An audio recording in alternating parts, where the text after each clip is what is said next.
वटकपुर नाम के गांव के पास एक घना जंगल था। उस जंगल में एक खतरनाक चुड़ैल रहा करती थी। उस चुड़ैल के पास एक मुर्गी थी। उस मुर्गी में चुड़ैल की जान बसती थी। अगर उसे खरोच भी आ जाती तो दर्द चुड़ैल को होता था। एक दिन वो मुर्गी चुगते चुगते जंगल के बाहर वाली सड़क पर चली जाती है। तभी सामने से एक साइकिल सवार नशे में धुत चला आ रहा था। उसने अचानक उस मुर्गी पर साइकिल चढ़ा दी। मुर्गी तड़पने लगी। नहीं, नहीं, ये नहीं हो सकता। मेरी मुर्गी को कुछ नहीं हो सकता। मैं वापस आऊंगी, जरूर आऊंगी। जिसने भी मेरी मुर्गी को मारा मैं उसे नहीं छोड़ूंगी। इतना बोलकर मुर्गी और चुड़ैल दोनों मर जाते हैं। पर मरते मरते मुर्गी 3 अंडे दे जाती है। सड़क के बीचों बीच अब वो 3 अंडे रखे थे। सुबह के समय जगन अपनी बैलगाड़ी में बैठकर वहाँ से जा रहा होता है। तभी उसकी नजर उन 3 अंडों पर पड़ती है। ये तो अंडे हैं। बीच रास्ते में किसने रखे होंगे ये अंडे? देखने में कुछ अजीब से हैं ये। कौन पक्षी के होंगे ये अंडे? कुछ समझ नहीं आ रहा। इन अंडों से बच्चे बाहर निकलेंगे तभी पता चलेगा इन अंडों के बारे में। क्यों ना मैं इन्हें उठाकर अपने घर ले जाऊं। इनसे जो भी पक्षी बाहर आएगा मैं उसे ऊंचे दामों में बेच सकता हूँ। हाँ, ये ठीक रहेगा। जगन उन सभी अंडों को उठाकर अपनी बैलगाड़ी में रख लेता है।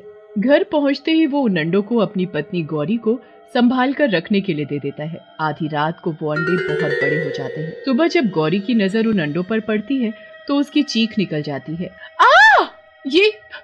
ये अंडे कल तक तो इतने से थे, पर एक ही रात में उतने बड़े कैसे हो सकते हैं? सुनो जी, जल्दी आओ यहाँ, देखो तो जरा। जगन दौड़ता हुआ आता है और वो भी हैरान रह जाता है उन अंडों को देखकर।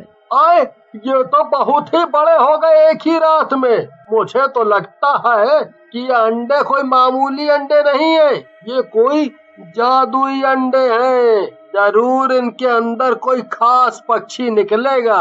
हाँ। जैसे ही जगन और उसकी पत्नी उन अंडों को हाथ लगाते हैं वो तीनों अंडे तभी फूट जाते हैं। फूटते ही उनमें से 3 चुड़ैल बाहर आती हैं। इसमें से पक्षी नहीं, इसमें से तो चुड़ैल बाहर निकल कर आई है, वो भी 3-3। हे भगवान, मैं ये क्या आफत उठा लाया। अब हमारा क्या होगा? बचा ले हमें इन चुड़ैलों से। बहुत दिनों से बंद थी हम इसमें। अभी हम सब बहुत कमजोर हैं। ताकत लाने के लिए हमें इन दोनों को खाना ही होगा और फिर धीरे धीरे हम पूरे गांव को खा जाएंगे। तीनों चुड़ैल गौरी और जगन के शरीर का पूरा मांस नोच नोच कर खा जाती हैं और हड्डियां वहीं फेंक देती हैं। तुम लोग खाने के चक्कर में कहीं बदला मत भूल जाना। जिसने मेरी प्यारी मुर्गी को मारा मैं उसे कच्चा चबा जाऊंगी। तभी तीनों चुड़ैल उन अंडों में वापस छुपकर बैठ जाती हैं। तीनों अंडे फिर से छोटे हो जाते हैं और रमन की मुर्गियों के अंडों के बीच पहुंच जाते हैं। थोड़ी ही देर में वहाँ रमन की पत्नी ललिता आती है सभी अंडे उठाने। ये क्या, अभी थोड़ी देर पहले तो यहाँ 8 अंडे थे पर अब 11 कैसे हो गए? मैं भी क्या सोचने लगी। ये तो अच्छी बात है, अंडे बढ़े ही हैं, घटे तो नहीं। ललिता एक एक करके सभी अंडे उठाकर टोकरे में रख देती है और उस टोकरे को उठाकर रसोई घर में। अगले दिन वो 3 अंडे बहुत बड़े हो जाते हैं। हाय दैया, इतने बड़े अंडे! सुनो जी, जरा रसोई घर में तो आइए जल्दी। ललिता की आवाज सुन उसका पति किशनलाल दौड़ा चला आता है। अरे क्या हुआ? ऐसे आवाज क्यों दी? ठीक तो हो ना तुम? मैं ठीक हूँ, जरा उधर देखो उधर। कल वो अंडे इतने से थे और आज इतने बड़े। ये अंडे ही हैं या कुछ और? ये तो वाकई बहुत बड़े बड़े अंडे हैं। मुझे तो लगता है इनसे जो मुर्गी निकलेगी वो भी इतनी ही बड़ी होगी जितने बड़े ये अंडे हैं। अब मुझसे सब्र नहीं होता। मुझे बड़ी मुर्गी देखनी है। मैंने कभी नहीं देखी इतनी बड़ी मुर्गी। ललिता और किशनलाल उन तीनों अंडों को तोड़ देते हैं। तीनों अंडों के टूटते ही उनसे चुड़ैल बाहर आ जाती है और किशनलाल की गर्दन पकड़ लेती है। चुड़ैल कोई बचाओ, यहाँ चुड़ैल है। हे भगवान, मैं अपने पति को कैसे बचाऊं? ललिता, ये अंडे चुड़ैलों के थे। इन चुड़ैलों के अंडे को तुम कहाँ से उठा कर लाई थी? अरे छोड़ दे वो चुड़ैल, छोड़ दे। अब तुम दोनों हमारी खुराक बनोगे। मैं सबसे पहले तुम दोनों की आंखें निकाल कर खाऊंगी। फिर भेजा। ललिता और किशनलाल कुछ बोलते उससे पहले ही तीनों चुड़ैल आपस में उन्हें तोड़ मरोड़ कर खा जाती हैं। अगले दिन कुछ औरतें कुएं पर पानी भर रही होती हैं। कई दिन से गौरी दिखाई नहीं दे रही। वो तो हमेशा हम सबसे पहले पहुंच जाती थी कुएं पर। मैं भी यही सोच रही थी, पता नहीं क्या बात है, जगन भाई भी दिखाई नहीं दे रहे कई दिन से। मुझे कुछ ठीक नहीं लग रहा। हमें उनके घर चलकर देखना चाहिए, आखिर बात क्या है। हाँ, तुमने सही कहा बहन, चलो अभी चलते हैं। मीनाक्षी और रेखा अपना मटका छोड़ गौरी के घर पहुंचते हैं। घर में घुसते ही वो दोनों हैरान रह जाती हैं और बहुत डर भी जाती हैं, क्योंकि उन दोनों ने वहाँ इंसान की हड्डियाँ पड़ी देखी। ये सब क्या है और ये हड्डियाँ कैसे आई? गौरी कहाँ हो तुम? ये तुम्हारे घर में क्या हो रहा है? जल्दी आओ। मैंने पूरा घर अच्छे से देख लिया पर गौरी और जगन भाई कहीं नहीं दिखे। इसका तो ये मतलब है कि उन दोनों को किसी ने मार डाला है।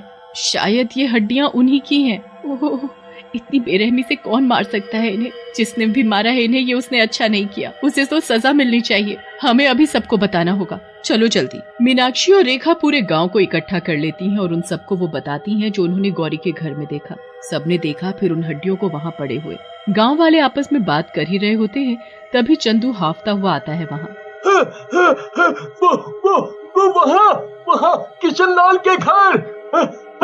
क्या हुआ?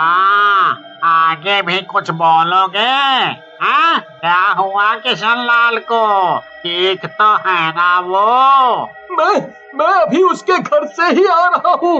वहाँ मैंने इंसानों की हड्डियाँ पड़ी देखी। मैंने किशनलाल और उसकी पत्नी को बहुत आवाजें लगाई और वो मुझे कहीं नहीं दिखे।